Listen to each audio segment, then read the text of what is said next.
Okay, 2013 Veloster Turbo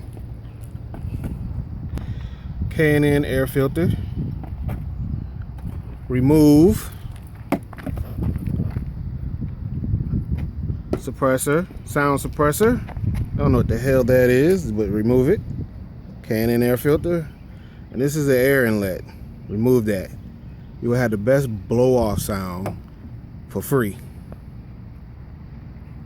This is under your bumper, driver side bumper. Take it off to remove.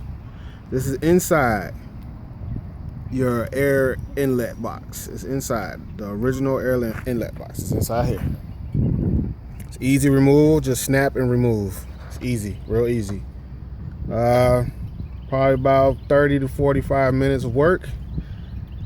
Taking the bumper off to get the light out, to get to whatever that big noise suppressor is, and this little suppressor is inside the box itself. It's easy removal.